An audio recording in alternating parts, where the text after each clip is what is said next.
भारत के 78वें स्वतंत्रता दिवस की पूर्व संध्या पर सभी देशवासियों को मेरी तरफ से ढेर सारी शुभकामनाएं।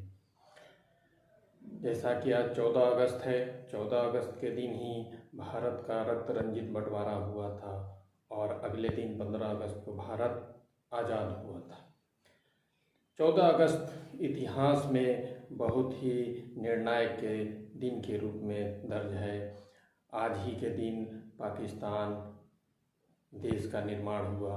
पाकिस्तान का निर्माण बहुत ही रक्त रंजित परिस्थितियों में हुआ था।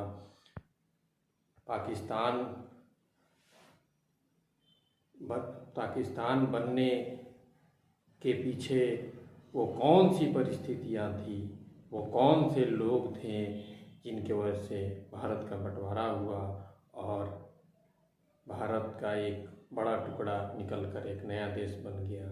भारत के लोगों ने बहुत बड़ी कीमत इसकी चुकाई। दोनों तरफ से 10 लाख लोग से अधिक लोग शहीद हो गए और करोड़ों लोगों को अपना घर बार छोड़कर इधर से उधर जाना पड़ा। सब कुछ लुट गया, पूरा परिवार नष्ट हो गया, कोई अकेले जान लेकर गया, कुछ लोग इक्का दुक्का बचे और सारा मालो असबाब सामान छोड़कर नई जगह जाना पड़ा और नए सिरे से अपनी ज़िंदगी को शुरू करनी पड़ी। उनके कष्ट बहुत भयानक थे।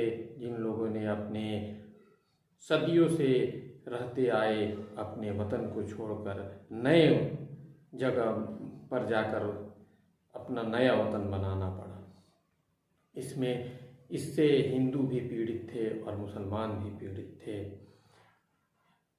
इसके लिए जब हम देखते हैं किन कारणों से भारत का बंटवारा हुआ, तो यहाँ हमें 3 स्टेक होल्डर स्पष्ट दिखाई पड़ते हैं। एक तो सबसे पहले हम अंग्रेज को देखते हैं। अंग्रेज 2 नंबर में हम कांग्रेस पार्टी को ले सकते हैं, 3 नंबर में मुस्लिम लीग। इसमें हम अंग्रेज़ों की बात अगर करें तो अंग्रेज शुरू से ही भारत का अहित चाहते थे। 1857 के बाद अंग्रेज़ों की ये नीति रही स्पष्ट तौर पर कि हिंदू और मुसलमानों को आपस में एक ना होने दिया जाए। इसके लिए उन्होंने तमाम तरह के हथकंडे अपनाए। इंडियन नेशनल कांग्रेस जब स्थापित हुई तो इसमें भारतीय मुसलमानों ने भी हिस्सा लेना शुरू किया। तो अंग्रेज़ों ने एक इंडियन नेशनल कांग्रेस को खतरा समझते थे और इंडियन नेशनल कांग्रेस के प्रभाव को कमज़ोर करने के लिए 1906 में कुछ मुसलमानों की मदद से मुस्लिम लीग की स्थापना करवाई गई। और मुस्लिम लीग शुरू में तो समन्वयवादी नीति पर चली, लेकिन अंत में 1940 के बाद से मुस्लिम लीग का रोल अच्छा नहीं रहा और वो धीरे धीरे बंटवारा की तरफ परिस्थितियां बनती गई। और अंग्रेज़ों की तरफ से अगर देखें हम तो किसने बड़ा रोल अदा किया, तो सबसे पहले नाम आता है लॉर्ड लुईस माउंटबेटन का, जो उस वक्त का भारत का वायसराय था। ये अगर चाहता तो बंटवारा टल सकता था, लेकिन इसने इसमें महत्वपूर्ण भूमिका निभाई। और इसका दूसरा नाम है सर सिरिल रेडक्लिफ, जिसने दोनों तरफ की बाउंड्री लाइन खींची और इसी के नाम से भारत और पाकिस्तान की बाउंड्री लाइन को आज भी रेडक्लिफ कहा जाता है। और तीसरा नाम जो है विंस्टन चर्चिल का है, जिसने बंटवारे के लिए माहौल तैयार कराया इंग्लैंड में। हालांकि वो तो भारत के आज़ादी के भी हक में नहीं था, लेकिन ब्रिटिश चुनाव में हार जाने के बाद नई सरकार आई। नई सरकार ने भी लेकिन आज़ादी तो दिया, लेकिन बंटवारा करके दिया। अब हम इंडियन नेशनल कांग्रेस में आते हैं कि इंडियन नेशनल कांग्रेस में किन लोगों का रोल रहा। एक नंबर में जवाहरलाल नेहरू का नाम आता है, जो उस समय भारत के प्रथम प्रधानमंत्री बने। शुरू में तो पंडित जवाहरलाल नेहरू बंटवारा के या विभाजन के बिल्कुल विरोधी थे, लेकिन रक्त रंजित परिस्थितियों को देखते हुए इन्होंने भी बंटवारे को सहमति प्रदान कर दी। दूसरा नाम आता है सरदार वल्लभ भाई पटेल, जो उस वक्त भारत के उप प्रधानमंत्री और गृह मंत्री थे। इनके कंधों पर भारत की शांति व्यवस्था की जिम्मेदारी आन पड़ी थी। ये भी भारत के बंटवारा के विरोधी थे, लेकिन अंत में रक्त रंजित परिस्थितियों को देखते हुए उन्होंने बंटवारे को ही बेहतर जाना, उसके लिए सहमति प्रदान कर दी।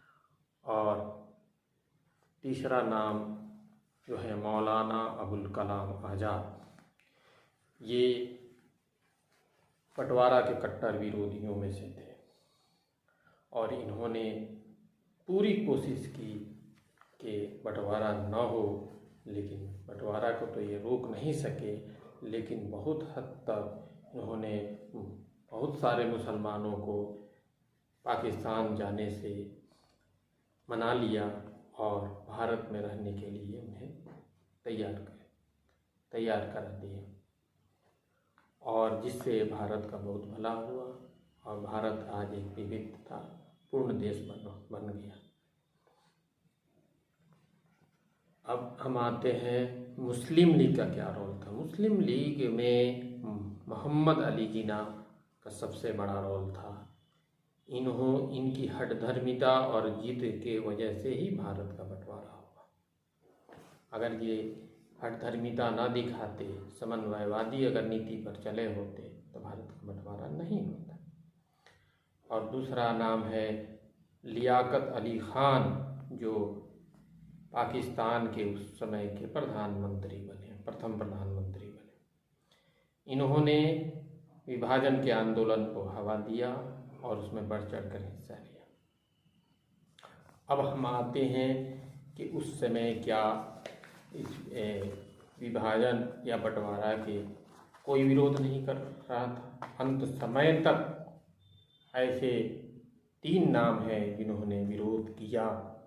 महात्मा गांधी बिल्कुल भारत के बंटवारा के विरोधी थे और अंत समय तक भी बंटवारा के विरोधी रहे। यहाँ तक कि जहाँ जहाँ दंगे हुए वहाँ उन्होंने जाके हिंदू और मुसलमानों की मदद की। तीसरा नाम सुभाष चंद्र बोस है। सुभाष चंद्र बोस अंत समय तक बंटवारा के विरोधी थे। हालांकि वो बंटवारा के समय जीवित तो न थे, लेकिन वो अंत समय तक हिंदू मुस्लिम एकता और भारत की एकता के पक्षधर थे। और तीसरा जो नाम है खान अब्दुल गफ्फार खान, जो सीमांत गांधी के नाम से मशहूर थे। इन्होंने भी अंत समय तक बंटवारा का विरोध किया और उन्होंने शुरू से मुस्लिम लीग के लाइन से अलग लाइन अपनाया और अंत समय तक उन्होंने कभी भी पाकिस्तान के बनने को स्वीकार नहीं किया और मरते दम तक इस बंटवारा के विरोधी थे। इस तरह हम देखते हैं कि किन परिस्थितियों में और किन लोगों का बंटवारे में योगदान था और किन लोगों ने विरोध किया। अब 15 अगस्त कल है और हम लोग अपने देश की आज़ादी का जश्न जोर शोर से मनाएंगे, पूरे जोश खरोश से मनाएंगे। आप सभी देशवासियों से आग्रह है कि अपने देश की स्वतंत्रता की कीमत को पहचानें और कभी भी ऐसी परिस्थितियों को जन्म न लेने दें जिससे भारत की कभी बंटवारा की स्थिति पुनः पैदा हो। इसलिए भारत की एकता सर्वोपरि है और भारत की अखंडता और एकता ही हमें विश्व में सर्वोच्च स्थान दिलाएगी। इन सारी बातों के साथ अगर मेरी ये बातें अच्छी लगे तो वीडियो को लाइक और शेयर करें, और नए हैं तो चैनल को ज़रूर सब्सक्राइब करें ताकि मेरा अगला वीडियो आप तक आसानी से पहुंच सके। बहुत बहुत धन्यवाद और आज़ादी की ढेर सारी शुभकामनाएं। जय हिंद, जय भारत।